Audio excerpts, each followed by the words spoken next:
Era Juan 4, comenzamos con el versículo 7.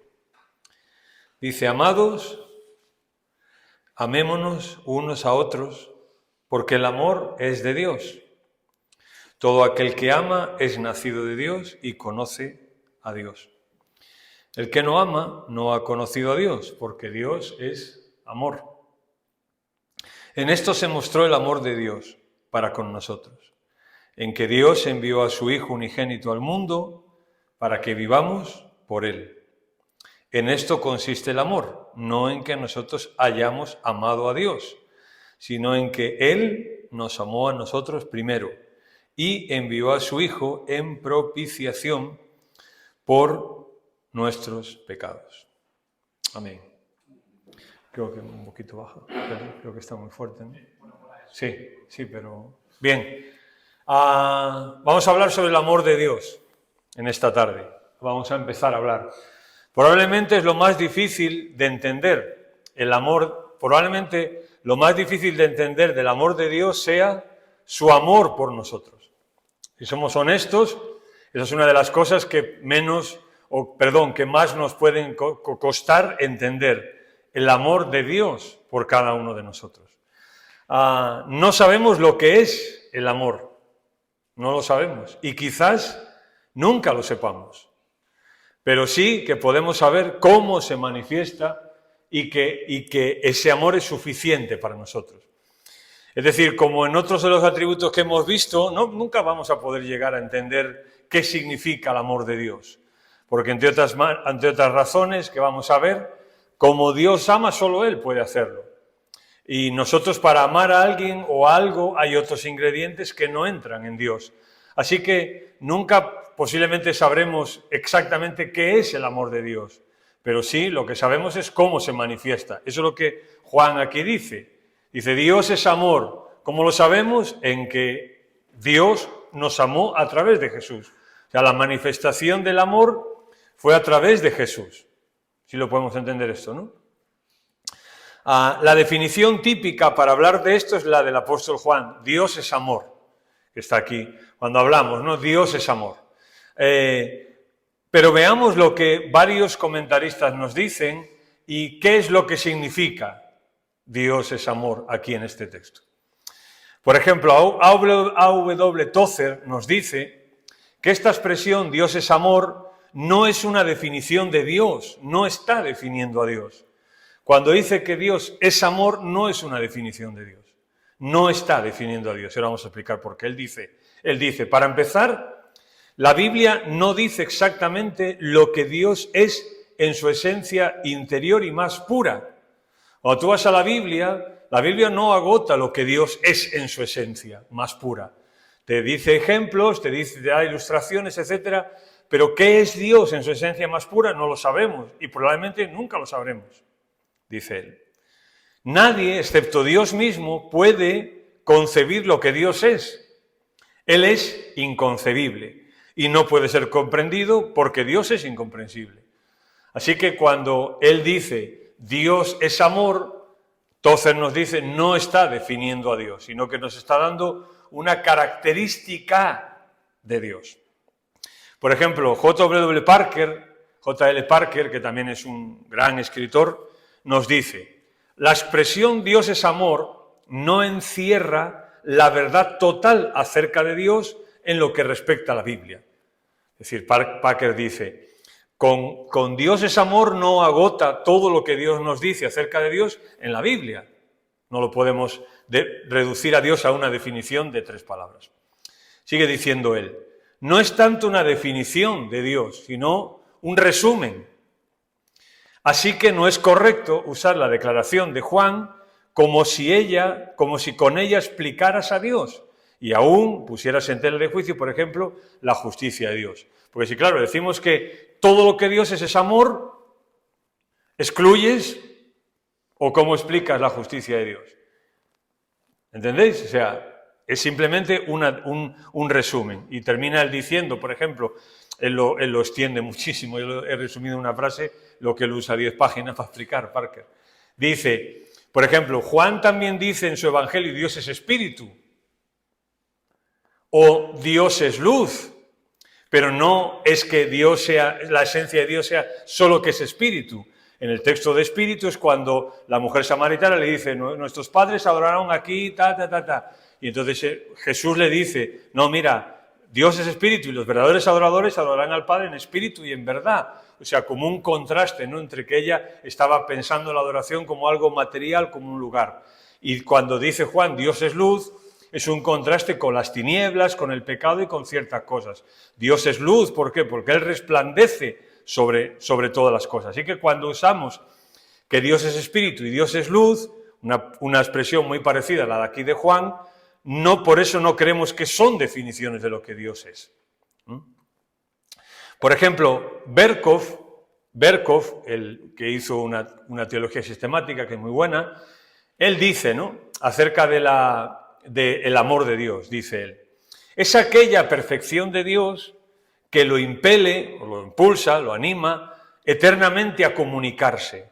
Él ama a sus criaturas a causa de sí mismo. Para decirlo en otra palabra, se ama en ellas. Es curioso que Paul Tillich, que es otro teólogo también, me encanta eso, pero no tenemos tiempo, claro, es que del amor de Dios podemos hablar el año entero, ¿no? Pero él habla del amor de Dios y enfoca mucho que Tillich enfoca mucho que es la característica de Dios de comunicarse con los seres humanos.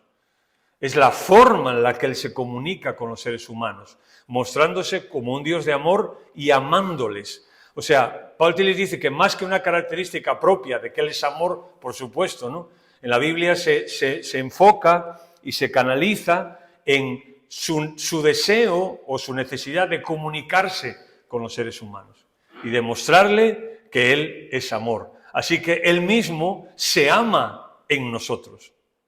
Por ejemplo, vamos a ver, ¿no?, y hay partes en el Antiguo Testamento que dice que Dios amó al pueblo de Israel por amor de sí mismo. O sea, ¿cómo ama Dios al ser humano? Amándose a sí mismo. Y cuando se ama a sí mismo, que en Dios no es egoísmo ni nada por el estilo, pues ¿qué pasa? Pues ese amor es tan grande que desborda. Y entonces, ¿qué hace Dios? Pues compartir ese amor con los seres humanos. Por ejemplo, Pablo dice que Dios derramó su amor en nosotros. O sea, es tanto el amor que Dios tiene que se derrama en nosotros. Por ejemplo, Tozer dice esto, me pareció muy interesante y lo quise incluir. Dice él, creo que al final de los tiempos, cuando conozcamos como somos conocidos, tal y como dice Pablo en 1 Corintios, se hallará que aún la condenación de un hombre es una expresión del amor de Dios tan ciertamente como la redención de un hombre. Dios no puede separarse a sí mismo en partes y hacer una cosa con un atributo y otra cosa con otro. Todo lo que Dios es determina todo lo que Dios hace. Así, cuando Dios redime a un hombre en amor o condena a otro hombre en justicia, no se contradice a sí mismo, porque la justicia y el amor están obrando juntos en el ser unitario de Dios. Está muy bien, ¿no? Porque al final todo lo que Dios hace es una expresión de su amor, todo. Él no puede hacer nada, vamos a ver, no puede hacer nada que no esté motivado por su amor. Y aún, por ejemplo, la condenación es una muestra del amor de Dios. ¿En qué sentido? Por ejemplo, en que Él ofrece a los seres humanos una salvación. Y el que no quiera salvarse, pues Dios tiene que aplicar su justicia. Pero el hecho de que una persona se condene no resta nada al amor de Dios. ¿Me explico? O sea, porque claro, mucha gente dice, hombre, si Dios es un Dios de amor, ¿qué pinta el infierno? ¿No? Por ejemplo. Pues sí, porque Dios es un Dios de amor y Él ama.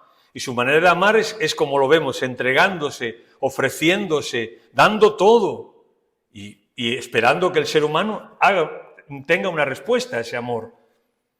Y si no quiere, pues Dios tiene que aplicar su justicia. Porque recordar que nosotros hemos pecado y somos pecadores. ¿Sí? Ok. Bien, así que aclaremos algo, ya dejando estos tres comentaristas, pero quería que viéramos, ¿no?, cómo ellos nos explican esto. Bien, aclarando cosas. Dios es amor significa que es un atributo esencial de Dios. Como dijimos al principio en la introducción, hablamos, cuando tenemos que hablar de esto, tenemos que recordar muchas veces lo que hablamos como la simplicidad de Dios, y es que Dios es todo al mismo tiempo. Todos sus atributos al mismo tiempo. No puede ser una cosa y dejar de otra de ser. Así que cuando hablamos de Dios es amor, lo que estamos hablando es de un atributo esencial de Dios, una cualidad de Dios, una característica de Dios. En Dios está la suma de todo amor y viene de Él. Dios nos ha hecho a su imagen y semejanza. Por tanto, aún nuestras expresiones de amor humano que tenemos no son otra cosa sino un reflejo de un Dios que es amor, a fin de cuentas. Condiciona todos los demás atributos. Esto ya lo hemos visto, lo acabamos de mencionar ahora. De manera que Dios no puede hacer nada si no lo hace en amor. Claro, es que no puede hacer nada que contradiga su amor. Tampoco nada que contradiga su justicia, tampoco nada que contradiga su misericordia, ni su bondad, ni su cualidad de todopoderoso, ni su cualidad de soberano, ni su cualidad de omnisciente. Nada, Él no puede hacer nada que vaya en contra de Él. Por tanto, por eso decimos, cuando Dios hace lo que hace, si hablamos de que Dios es amor, estamos hablando de que Dios hace todo lo que hace en amor siempre. No es simplemente que Dios ama, sino que Él es el amor mismo. Es decir, cuando dice Dios es amor, no es solamente que Él ama, que también, sino que Él es el amor mismo. De hecho, pues, ¿qué es el pecado? El pecado es, como dice el Evangelio, la luz vino a este mundo y los hombres, ¿qué hicieron? Amaron más las tinieblas que la luz. El pecado, ¿qué es? Rechazar el amor de Dios. No es otra cosa que rechazar el amor de Dios, que no vivir en armonía con un Dios que es amor. Ese es el pecado, es transgredir la ley de Dios. El amor no es meramente uno de sus atributos, como estamos diciendo, sino es su propia naturaleza. Pero en eso tenemos que decirlo en todos los atributos. Porque, claro, cuando nosotros hablamos de una cualidad nuestra, digamos, de un atributo nuestro, como seres humanos, hablamos de algo que hacemos. Pero no, en Dios no. En Dios los atributos no es algo que Él hace, sino es algo que Él es. Él es amor. Claro, por supuesto, Él ama, claro. Si no amara, no podría ser amor. Pero, ¿entendéis la diferencia? Él es amor porque es amor, no porque ame. ¿Me explico? Por ahí atrás, ¿sí? Así que, con Dios es amor, ¿qué queremos decir? Que el amor de Dios es tal que impregna todo su ser y condiciona todo lo que hace. Cuando hablamos de que Dios es amor, estamos hablando de que eso impregna todo su ser y todo lo que hace.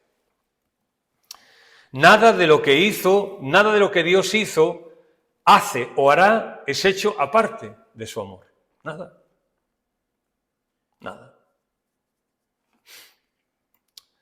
A veces parece que consideramos el amor de Dios como una especie de amable debilidad, reduciéndolo a un simple sentimiento, influenciado a veces por la emoción humana.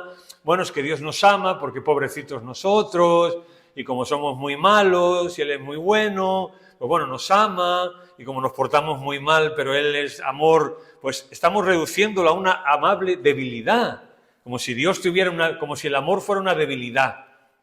El amor no es una debilidad. El amor es una fortaleza, no es una debilidad. Al menos en Dios. En nosotros ya no sé, a veces puede ser una debilidad nuestro amor, pero en Dios su amor no es una debilidad, es una fortaleza. ¿Bien? Si el amor es igual a Dios, entonces Dios solo es igual al amor. Y Dios y el amor son lo mismo. Entonces, esta frase sé que es un poco complicada, pero básicamente es, Dios es amor, sí, pero el amor no es Dios. El amor es una característica de Dios, no es Dios. Dios está aquí y Él es un Dios de amor, es un Dios que ama, que es amor, pero no es lo mismo. No es lo mismo, porque entonces ya estamos de nuevo reduciendo. ¿Qué estamos haciendo? Pues mira, estamos destruyendo el concepto de personalidad en Dios y negamos directamente todos sus atributos. Estamos reduciendo a Dios a una especie de fuerza, de armonía, de cosa que hay por ahí. No. Dios es Dios y el amor es el amor. Cuando el amor está en Dios, pues es otra cosa, como vamos a verla en hoy y el martes que viene. El amor es algo cierto con respecto a Dios, pero no es Dios. El amor no es Dios, es una característica, es una cualidad, es un atributo, es una perfección de Dios. Bien, ¿cómo hemos de definirlo y analizarlo? El amor de Dios. Bueno, para responder a esta pregunta, pues la Biblia desarrolla un concepto de Dios que podemos formular y vamos a ver algunos puntos acerca del amor de Dios. ¿Qué nos dice la Biblia? Bueno, primero, nos dice que el amor de Dios es un ejercicio de su bondad. Un ejercicio de su bondad. Ese atributo también lo vamos a ver, la bondad de Dios. ¿Qué es la bondad? Los teólogos nos dicen que es la generosidad cósmica. Es decir, generosidad cósmica. Quiere decir que es la generosidad universal de Dios. La bondad de la generosidad universal de Dios y que lo abarca todo. La bondad de Dios abarca todo. Por ejemplo, Berkov, este teólogo que os he dicho antes, nos dice, esa perfección en Dios es la perfección de Dios que lo lleva a tratar generosamente y amablemente a todas sus criaturas. Esa es la bondad de Dios. Por eso dicen generosidad cósmica, porque lo lleva a tratar generosa y amablemente a todas las criaturas, sin excepción. Es el afecto que el Creador siente hacia sus criaturas conscientes como tales. O sea, la bondad de Dios es aquello que Él manifiesta hacia todos los seres humanos. Da igual quién sea, da igual de dónde sea, da igual si tiene fe o no, da igual si es ateo o es cristiano, da igual si es fiel o es un desgraciado, da igual. Es la bondad de Dios, es el afecto que Él tiene por sus criaturas, porque Él es el creador y nosotros somos criaturas. O sea, ¿qué queremos decir con esto? Que de esta bondad, el amor de Dios es la manifestación suprema y más gloriosa. O sea, está la bondad de Dios, que es la amabilidad o el afecto que Él tiene hacia todas sus criaturas y toda su creación. Pues de ese afecto que Él tiene, surge el amor de una forma concreta. Y la Biblia nos va a explicar cómo surge el amor y qué es el amor. ¿Entendemos? Bien, eso para empezar. El amor de Dios es un ejercicio de su bondad. Segundo, el amor de Dios es un ejercicio de su bondad con los pecadores.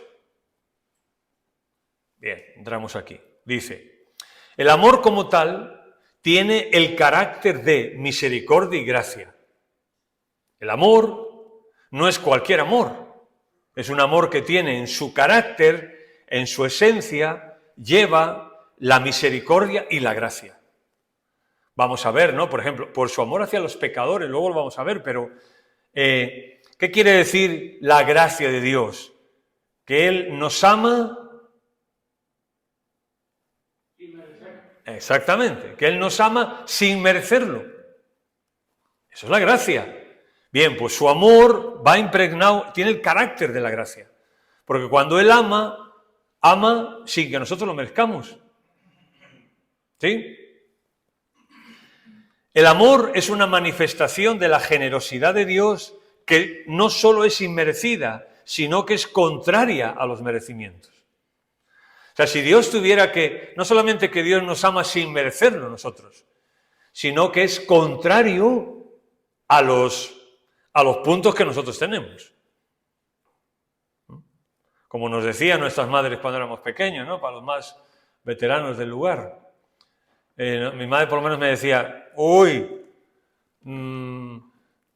hoy te están saliendo todos los números, te va a tocar la lotería, me decía. No sé si lo decían así a vuestras madres, ¿no? Va a tocar la lotería y tú tienes todos los números. Te decía, ¿no? Porque eso que iba a dar 2 guantás. Pues si es por eso, tú y yo ante Dios tenemos todos los números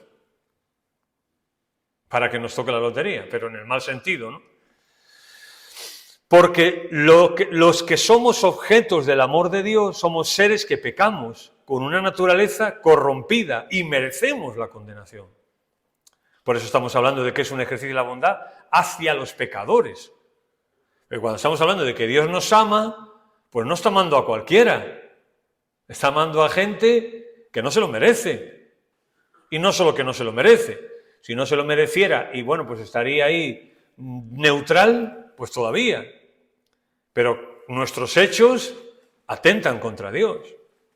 Llegan a la presencia de Dios. Son una ofensa a Dios. O sea que no solamente que Él nos ama no mereciéndolo, sino que mereceríamos otra cosa. Por eso estamos hablando de que el amor tiene que llevar o lleva el carácter de la misericordia de Dios y de la gracia de Dios. Dios ama a seres humanos que se han hecho inmerecedores del amor y que podríamos pensar no pueden ser amados. Eso es un concepto que algunos teólogos es discutido entre algunos, pero algunos teólogos cuando hablan de esto en otro contexto, ¿no? Pero dicen, Dios no nos puede amar. No nos puede amar. Porque no lo merecemos y porque hemos hecho lo contrario. Y aquí suelen usar una ilustración de que, imaginémonos que tú eres un padre, entran a tu casa un día un loco, te da un golpe y te deja inconsciente y tienes una hija, se la lleva, la secuestra, la viola, la tiene un montón de tiempo y luego la tortura y la mata. Y ahora cogen a esa persona, ¿no?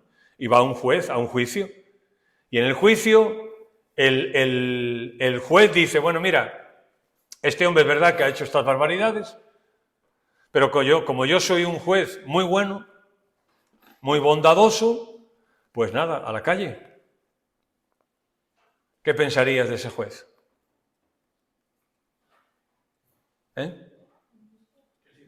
Es injusto, totalmente injusto.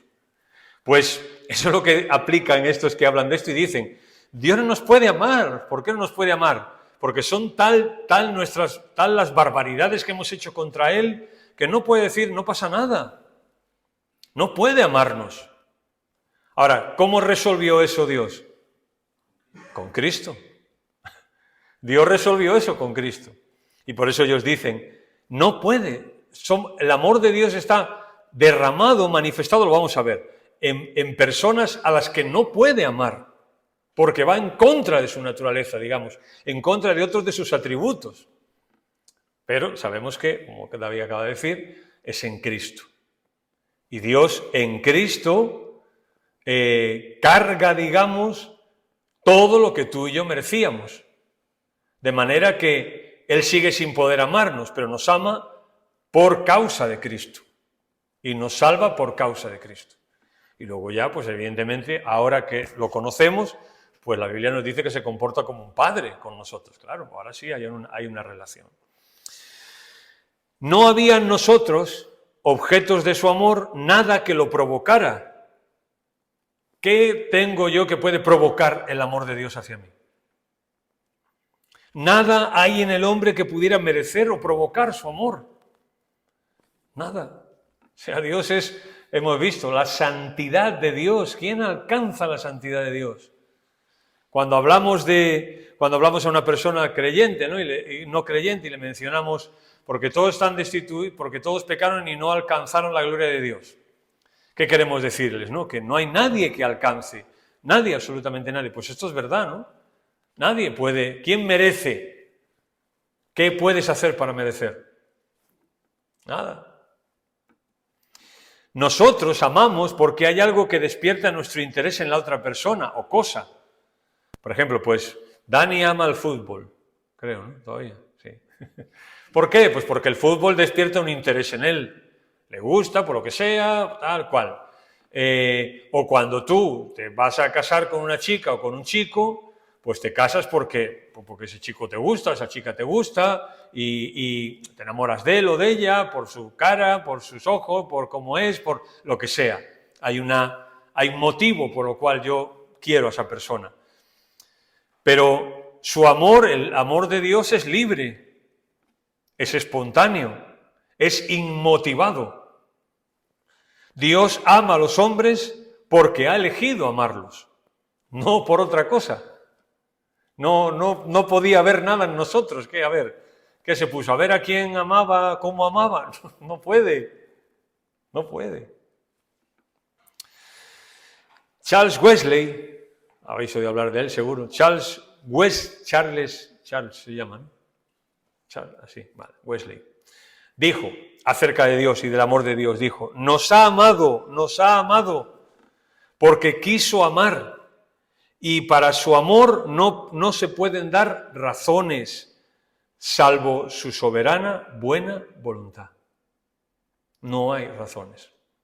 ¿Por qué Dios quiso amarnos? Porque Él es soberano. Y porque Él en su soberanía decidió amarnos. No hay otra razón. No la busquéis, no la hay. En el mundo griego, por ejemplo, es interesante que en el mundo griego y en el mundo grecorromano, los dioses codiciaban a las mujeres, por ejemplo, pero no amaban a los pecadores. Eran dioses que si te portabas bien, estupendo, ¿no? Si te portabas mal. O codiciaban a las doncellas vírgenes, bueno, toda esta historia de los griegos y de los romanos. Pero el cristianismo introduce un concepto distinto del amor, que es en la palabra ágape. La palabra ágape se usó para expresar el amor de Dios como ellos no conocían. Y de hecho vemos que cuando Pablo habla de ese amor en 1 Corintios 1, dice que para la gente le parecía un escándalo aquello, o que le parecía que era un tropiezo, o que ese amor, que eso no es, porque era un amor distinto, absolutamente distinto a todo, ¿no? Y por eso Pablo dice que esa predicación que él trae, ese mensaje que él trae de parte de Dios, al mundo que lo está escuchando él, ¿cómo le parecía? Una locura, o sea, estás majareta, o sea, ¿qué estás diciendo? Esto no es así, ¿por qué? Porque ellos no estaban acostumbrados a un amor así de parte de los dioses. Bien, tercer lugar, el amor de Dios es un ejercicio de su bondad con pecadores individuales. Si os fijáis, vamos reduciendo, ¿no? Primero su bondad a todos, su amor a personas pecadoras, en general a aquellos a todos nosotros también, pero ahora el amor de Dios también se vuelve individual en la Biblia, se vuelve individual.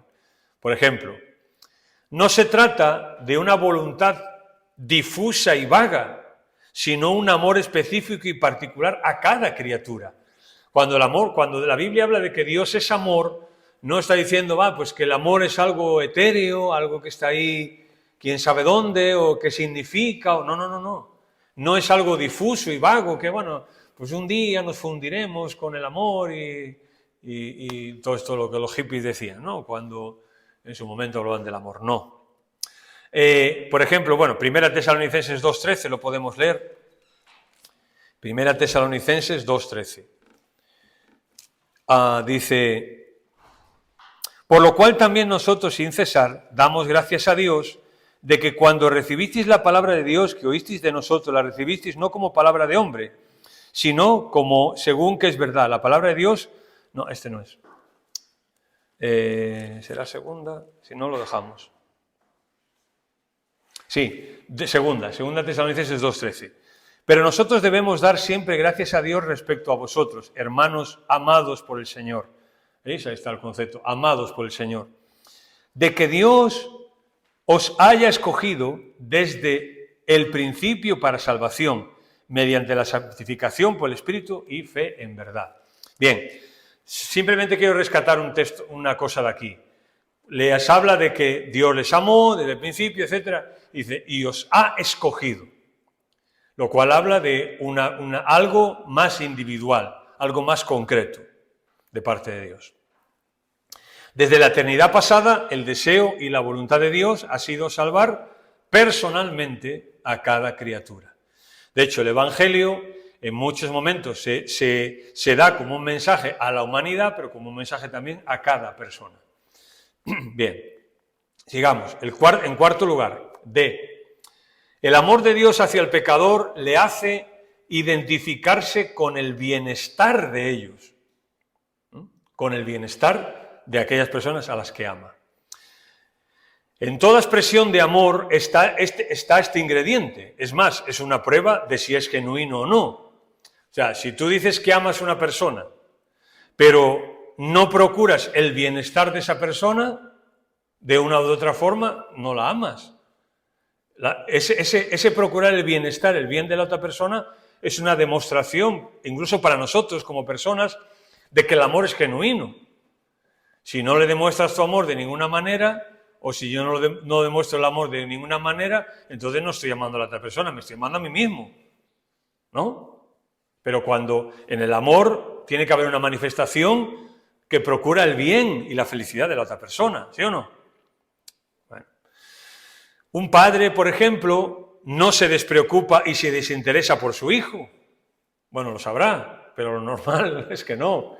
Sino que quiere un padre, pues el bienestar y la felicidad de su hijo. Y de esa forma demuestra que lo ama, aunque su hijo a lo mejor no le responda o lo que sea.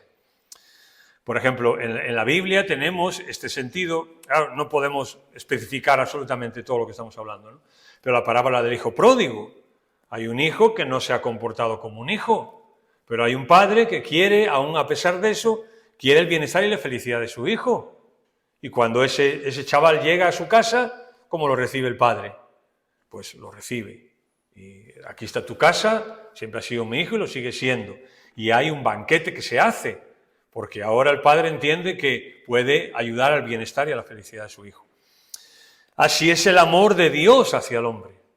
Igual, Dios quiere nuestro bien, nuestro bienestar. Aún más, vemos en la Biblia que Dios ha ligado voluntariamente su propia felicidad con la felicidad del ser humano. Yo no voy a profundizar en esto, pero si queréis en algún momento profundizar en esto, pues hay unos libros de John Piper, un escritor, donde él habla de esto, ¿no? Habla mucho del concepto de disfrutar a Dios, pero cómo también Dios ha ligado su propia felicidad a la nuestra. Solamente tenemos que poner un ejemplo en la salvación, ¿no? Dios liga su propia felicidad a la nuestra, esto lo vamos a ver ahora. No es por nada que la Biblia habla habitualmente de Dios como un padre y esposo de su pueblo, y que se preocupa y se duele y sufre cuando su pueblo no vive como tiene que vivir, y como un padre sufre. Por ejemplo, solo tienes que leer el libro de Oseas para darte cuenta de esto, de que incluso cuando llegamos al capítulo 10, cuando Dios dice, aunque todos me llaman el Altísimo, absolutamente nadie me quiere enaltecer. Y luego Dios dice, ¿cómo habré yo de dejarte? ¿Cómo te haré igual que Adma y Zeboim? Adma y Zeboim eran dos ciudades de Sodoma y Gomorra. Dice, ¿te haré yo lo mismo que ellas? No. Y dice, mi corazón se inflama dentro de mí. No te haré eso yo. Con cuerdas de amor. O sea, está diciendo que Dios es un padre que está sufriendo cuando su hijo no está haciendo las cosas. Y lo vemos un Dios que es feliz cuando su pueblo hace su voluntad y tiene comunión con él. Dios era feliz sin el hombre, antes de que fuese creado. Eso está claro, ¿no? O sea, cuando decimos que liga su felicidad a la nuestra, no quiere decir que Dios, antes de que nos creara, fuera un infeliz. No, tenemos que aclarar eso, ¿no? Para nada. O sea, él era feliz. Y un escritor dice, y hubiera seguido siendo feliz si se hubiera limitado a destruir al hombre después de pecar. O sea, imagínate que Dios tiene un propósito. Solamente usa tu imaginación. Que Dios tuviera un propósito y ahora a Adán y Eva le salen ranas, ¿no? O la humanidad le sale rana.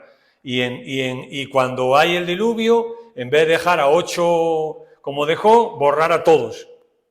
destruyera la humanidad y dejáramos de existir todos, Dios seguiría siendo igual plenamente feliz, porque Él no necesita a nadie para ser feliz. Lo que hablamos antes, ¿no? Su amor desborda y lo que Él hace en su amor es desbordar ese amor hacia nosotros, pero no porque Él necesite de nosotros. Pero Dios tiene un plan feliz para el hombre en la eternidad, eso sí. Vemos que Dios tiene un plan feliz para el hombre, la eternidad, el cielo, todo lo que vimos también en Apocalipsis al final del libro, ¿no? Eso es para nosotros.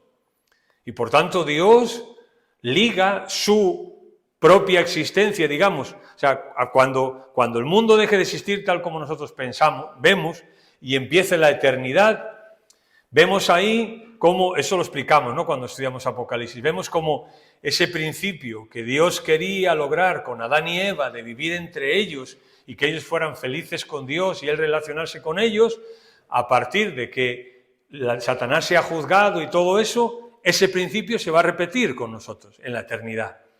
Vamos a ser felices en Dios, que va a ser feliz con nosotros. Y en cierto sentido, su felicidad no será plena hasta que toda la Iglesia redimida sea salva para no pecar más. ¿Por qué decimos esto? Porque está claro que este es el propósito de Dios. O sea, la voluntad de Dios es que un día la Iglesia, que Él redima, se complete y esté en su presencia. Esa es la consumación del plan de Dios con la humanidad. Por eso decimos, pues su felicidad ahí no será plena hasta ese día. En un sentido, en cierto sentido. O sea, intentando explicarlo de alguna forma. Por ejemplo, en la Biblia nos dice que en el cielo hay gozo cuando un pecador se arrepiente. ¿Por qué hay gozo en el cielo cuando un pecador se arrepiente? Pues hay gozo en el cielo cuando un pecador se arrepiente, porque eso lo que está haciendo es que cuando una persona cree en Cristo y se arrepiente, el propósito de Dios final, eterno, se va a cumplir con esa persona. Y esa persona un día va a estar delante de Dios por siempre, jamás. Es decir, la salvación no solamente trae gloria a Dios, sino felicidad a Dios. ¿Cómo no? ¿Cómo no va a traer felicidad a Dios? Cuando una criatura suya ha pecado, se ha alejado de Dios y está haciendo barbaridades, por ejemplo, y de repente se vuelve a Dios y reconoce y cree en la obra de Jesús y pide perdón y es salva. ¿Cómo no se va a alegrar Dios con eso? No, es impensable, ¿no? Dios se alegra, porque el amor también es alegría. Judas, por ejemplo, nos dice en Judas 24 que Dios es poderoso para guardaros sin caída y presentaros sin mancha delante de su gloria con gran alegría. Cuando Dios nos presente sin culpa en el día final, en su propia presencia. O sea, lo que dice es que el día que nosotros podamos presentarnos delante de Dios ya redimidos, glorificados, sin mancha, ¿cómo va a ser eso? Habrá gran alegría. Dios no va a decir, pásate, anda, que una colleja. No, Dios no va a hacer eso. O va a decir, bueno, si no hay más remedio que recibir a este, pues ¿qué vamos a hacer, no? No. Hay alegría en Dios, porque su amor ha sido real en esa persona. Este pensamiento sobrepasa el entendimiento, claro, pero no cabe duda que según la Escritura, así es el amor de Dios. A veces pensamos que Dios es lejano, sombrío y que está enfadado con todo, que nos mira con apatía y que ha perdido incluso su interés. En estos días estaba viendo algo, simplemente es un paréntesis. Estaba viendo un vídeo es un hombre que, si lo queréis ver, se llama Paul Washer, y lo que pasa es que el vídeo que yo vi era un poco una crítica a unas palabras que le había dicho, ¿no? Y él estaba como criticando que cuando una persona va a orar o una persona está hablando de Dios o de lo que Dios hizo en su vida y tal, pues que él lo que él dice, ¿no?, que yo veo por la tele o por internet y tal, no menciona él, que hay muchos que están orando, están hablando de Dios o lo que sea, y están sonriendo y se están riendo, ¿no? Dice, cuando nosotros deberíamos de estar compungidos, incluso al orar y hablar de él, ¿no? Entonces, claro, digo, ¿por qué compungidos?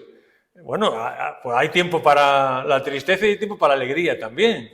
Pero ¿por qué yo cuando oro tengo que estar compungido, ¿no? Ahí como, no sé qué, o hablo de Dios.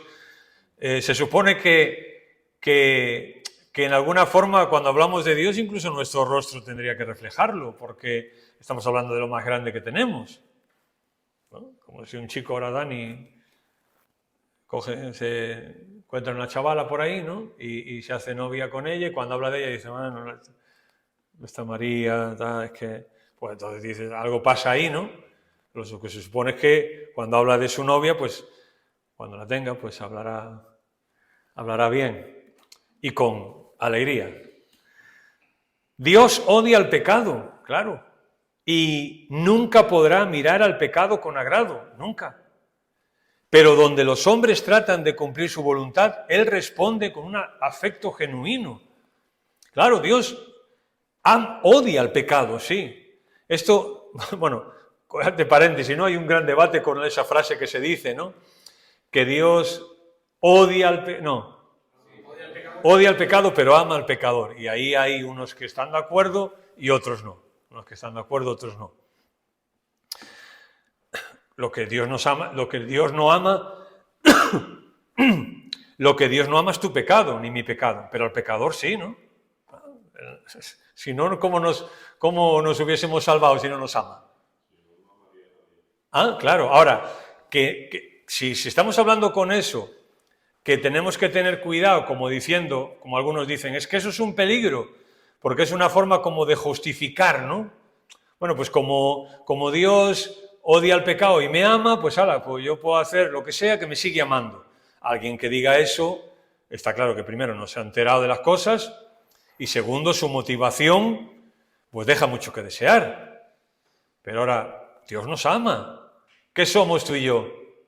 Pecadores, ¿no? Y Él nos ama. O sea pero bueno, era solamente un paréntesis porque ahí hay una discusión. Pero claro, Dios nunca, como pongo ahí, nunca puede mirar al pecado con agrado, por supuesto. O sea, Él es santo, no puede haber nada de esto en Él.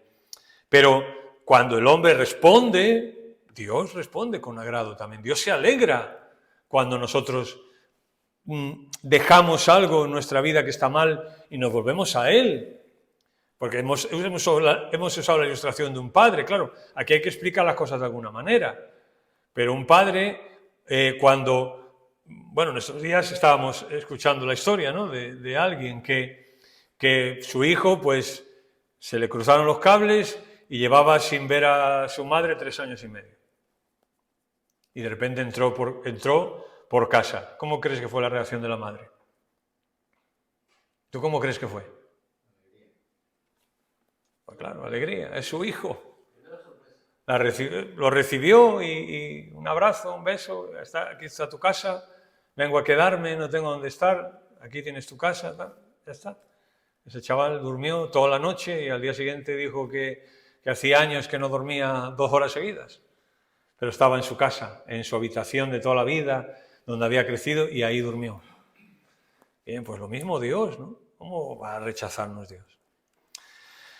Cristo quitó del medio todo cuanto impedía la comunión con Dios. O sea, el amor de Dios también se demuestra en esto, ¿no? En que Cristo, no solamente cuando yo acudí a Jesús para pedir perdón por mis pecados por primera vez, sino cada vez que yo hoy acudo a Dios y le pido perdón, el perdón quita todo lo que impide esa comunión con Él, ¿no? Esa relación con Él. Pedimos perdón y Dios quita todo el medio, pero para restablecer nuestra comunión con Dios.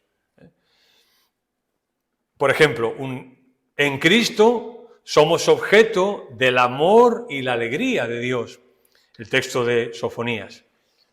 Jehová está en medio de ti, poderoso. Él salvará. Ahora, ¿cómo salva? Se gozará sobre ti con alegría. Callará de amor. se regocijará sobre ti con cánticos. Aquí vemos, ¿no?, la actitud de Dios, el amor de Dios. Y ahora voy a explicar aquí una cosa de un autor que me gustó esto. Dice, según el libro de Job, la obra creadora de Dios fue hecha con un acompañamiento musical. Usa el texto de Job que dice, ¿dónde estabas tú cuando yo fundaba la tierra, cuando alababan todas las estrellas del alba y se regocijaban todos los hijos de Dios? Dios está creando la tierra y hay alabanza y música, dice él. Este es un hombre que se llama John Dryden.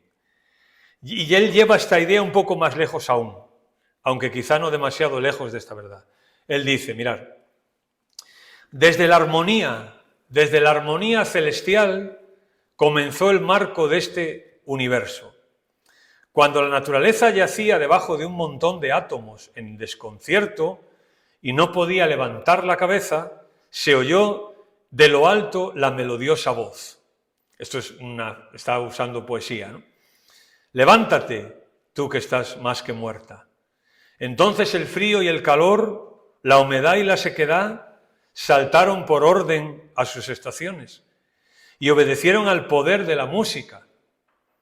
Desde la armonía celestial comenzó el marco de este universo. Desde la armonía y hacia la armonía recamó todo el compás de las notas, hasta que el diapasón resonó con máxima intensidad en el hombre.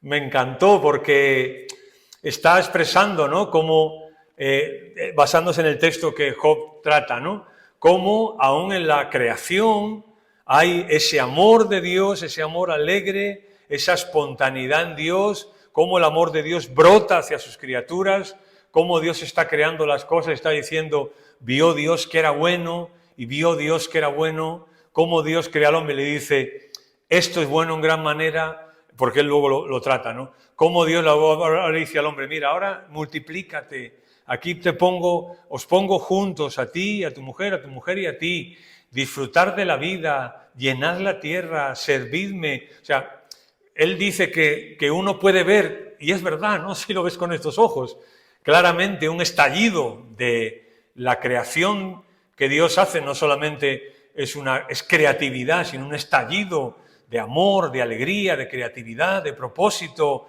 de todo, ¿no? Y él usa esta imagen, ¿no?, como cuando hay unas notas por ahí sueltas o lo que sea, y de repente alguien las une y las pone los compases y todo, pone los instrumentos en su lugar y empieza a tocar, a sonar todo, ¿no? La creación, cuando tú ves, es una armonía. Cada cosa está en su lugar, ¿no? Cada cosa hace su función. El sol, la luna, las estrellas, el universo, la luz, todo, ¿no? Todos los animales, todo va en esa armonía. Cuando vemos así el discurso de Dios a Job, podemos verlo. Cómo Dios le muestra a Job el universo y cómo Dios le muestra que Él está en todas las cosas. Lo hemos visto, ¿no? Está en la luz, está en el universo más grande, está también cuando una cabra montesa está pariendo. O como dijimos que mencionaba un autor, ¿no?, cómo lo que le sorprendía a este autor era que Dios asiste al funeral de cada gorrión. Cuando decíamos, ¿no?, que no valéis vosotros más que dos pajarillos, que eran gorrión. Bueno, pues Dios asiste al funeral de cada gorrión. Es todo, se puede ver de esta manera, ¿no?, el amor de Dios, ¿no?, como es una explosión, ¿no? Y como yo os dije, el autor que habla del amor de Dios en el sentido de que Él está explotando.